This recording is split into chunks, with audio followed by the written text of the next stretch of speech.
या व्हिडिओमध्ये आपण महाराष्ट्रातील 36 जिल्हे हे लक्षात कसे ठेवायचे हे आपण शिकणार आहोत. आपण कोणत्या राज्यात राहतो? महाराष्ट्र राज्यात राहतो आहे ना. आणि महाराष्ट्र राज्यात एकूण सगळे जिल्हे किती आहेत? 36 जिल्हे आहेत. तर मग आपल्याला ते 36च्या 36 जिल्ह्यांची नावं काय असली पाहिजे? माहीत असायला पाहिजे की कुठला जिल्हा कुठे आहे आणि त्या जिल्ह्यांची नावं माहीत असायला पाहिजे. आता 36 नावं लक्षात ठेवणं फार कठीण आहे ना. सोपं आहे का 36 नावं एका वेळी लक्षात ठेवणं? नाही. त्यासाठी आपण एक सोपी अशी पद्धत निवडलेली आहे आणि त्यासाठी एक वाक्य तयार केलेलं आहे पहा. आणि ते वाक्य जर आपण लक्षात ठेवलं तर आपल्याला महाराष्ट्रातल्या सगळ्या जिल्ह्यांची नावं सांगता येतात. त्यासाठी आपण काय केलेलं आहे? सर्व जिल्ह्यांचं पहिलं अक्षरावरून एक वाक्य तयार केलेलं आहे. ते म्हणजे अग, कमला, ऊट, पाय, दूध, छान, रस, भजी, बन. आता पहा, हा आहे महाराष्ट्राचा नकाशा आणि हे आहेत महाराष्ट्रातले 36 जिल्हे. असं जर आपण लक्षात ठेवायला गेलं, नंदुरबार, धुळे असं जर लक्षात ठेवायला गेलं तर फार कठीण जाते. पण या वाक्याची जर मदत घेतली आपण तर आपल्याला ते 36 जिल्हे सांगणं खूप सोपं जाते. त्यासाठी पहा, पहिला शब्द आहे अ. तर अ वरून आपण जिल्हे लिहून घेतलेले आहे. अ वरचे कोणते जिल्हे आणि अकोला, अमरावती आणि अहिल्यानगर. नंतर आहे दुसरा अक्षर ग. ग वरून गडचिरोली आणि गोंदिया. नंतरचा शब्द आहे क. कोल्हापूर. नंतर आहे म वरून मुंबई. नंतर आहे ला. लातूर. नंतर काय शब्द घेतला? उपनगर. नगरसाठी हा उ शब्दाचा उपयोग करायचा. म्हणजे त्याच्यावरून उपनगर. तर कोणता नगर? मुंबई उपनगर. ठ शब्द घेतला. ठाणे. नंतर पावरून पालघर, आणि परभणी असे 3 जिल्हे प या अक्षरावरून आहे. नंतर आहे य आणि य वरून आहे यवतमाळ. Very good. नंतर आहे धू वरून धुळे, धाराशिव. धुळे आणि धाराशिव हे 2 जिल्हे आहेत. नंतर आहे कोणता शब्द आहे? छा. वाक्यातला नंतरचा शब्द आहे छा. छा वरून छत्रपती संभाजीनगर. आणि नंतर आहे न वरून नाशिक, नांदेड, नंदुरबार, नागपूर. किती जिल्हे आहेत? न वरून 4. हे लक्षात ठेवायचं.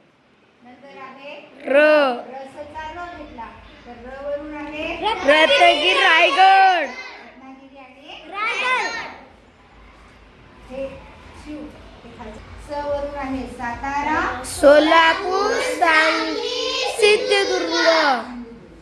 नंतर आहे भजी. भजी शब्दामधला भ घेतला. भ वरून भंडारा. जी वरून आणि जळगाव. नंतरचा काय शब्द आहे? हे अक्षर घेतलं चंद्रपूर. तर हा हिंगोली. आणि ब मधलं तिन्ही शब्द नाही गेले, तिन्ही अक्षर नाही गेले, एकच घ्यायचा. ब वरून काय घेतला? बुलढाणा, बीड. कारण की न वरती आपण इथं आहे ना छान मधला न घेतला होता आणि न वरती आपण सगळे जिल्हे पाहिले, नाशिक, नांदेड, नंदुरबार, नागपूर. म्हणून हा न सोडून घ्यायचा आणि व घ्यायचा. व वरचा कोणता आहे? वाशिम, वर्धा. वाशिम आणि वर्धा. असं जर हे वाक्य लक्षात ठेवलं तर आपल्याला पटपट सर्व जिल्ह्यांची नावं सांगता येतात. असे सगळे जिल्हे 36 झाले का हे पाहू. 1 2 3 किती झाले? 3. नंतर ग वरून 2 झाले. क वरून 1 झाला. म वरून 1 झाला. तर ला वरून 1च झाला. उ वरून मुंबई उपनगर 1 झाला. तर ठ वरून ठाणे. हा 1 झाला. आणि आणि पावरून पालघर, पुणे, परभणी. तर किती झाले सगळे? 3 झाले. नंतर य वरून एक. यवतमाळ हा 1 झाला. नंतर आहे धू वरून धुळे, धाराशिव. धुळे आणि धाराशिव दोन. झाले? 2 झाले. नंतर छा वरून छत्रपती संभाजीनगर. 1 झाले. नंतर आता न वरून नाशिक नांदेड, नंदुरबार, नागपूर. किती झाले सगळे? 4. नंतर र वरून रत्नागिरी आणि रायगड रायगड 2.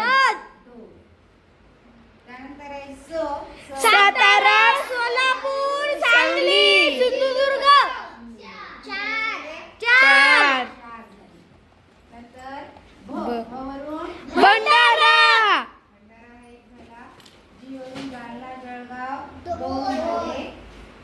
च वरून चंद्रपूर 1 झाला. हा वरून हिंगोली 1. नंतर ब वरून बुलढाणा आणि बीड 2 झाले. आणि व वरून वाशिम आणि वर्धा असे 2 झाले. पहिले किती झाले? मोजायचे. किती आहे? 3. 3 ने 2 5. 5 ने 6. 6 ने 7 ने 8. 8 ने 9. 9 ने 10. 10 आणि 3 13. 13 ने 14. 14 आणि 2 16. 16 आणि 1 17. 17 आणि 4 21. 21 आणि 2 23. 23 आणि 4 27. 27 आणि 1 28. 28 आणि 2 30. 30 आणि 1 30. 30 आणि 1 32. 35 आणि 2 34. 35. 34 आणि 2 36. झाले 36.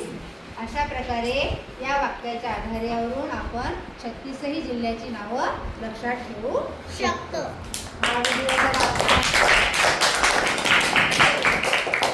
जर आपणास आवडला असेल तर व्हिडिओला लाईक करा आणि चॅनलला सबस्क्राईब करा.